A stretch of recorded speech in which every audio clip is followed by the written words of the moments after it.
Well, a growing crime problem in Canadian communities these days, the sex trafficking of women and children. Calls to a hotline last year reached an all-time high, with every expectation it will be the same this year.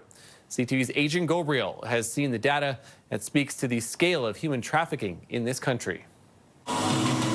Forced into sex work, criminals preyed on Tamia Nagy's vulnerability. You work 20 hours days. You mainly perform sexual services. You could serve up to 10, 15 clients a day. I was lucky enough that I started out in a strip joint.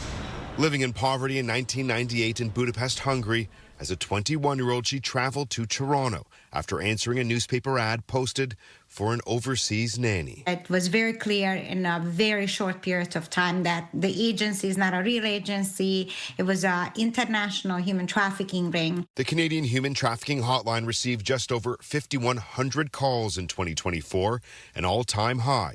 A similar number is expected by the end of this year as well. We need every province in Canada to adapt an anti-human trafficking strategy. Individuals aren't just being forced into the sex trade. The United Nations has called Canada's temporary worker program a breeding ground for contemporary slavery. They're using tactics like fear, intimidation, threats, sometimes physical violence and abuse. Families are also being warned of children being lured through direct messages while playing games on electronic devices. Young boys, they can also actually be trafficked. Just educate yourself.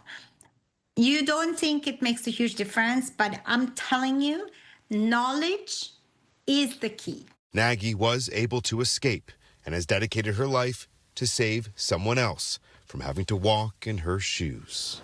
If you're watching this and believe that you may be a victim or you're concerned about the well-being of someone you know, please call the Canadian Human Trafficking Hotline or your local Victim Services Center. Adrian Gabriel, CTV News, Toronto.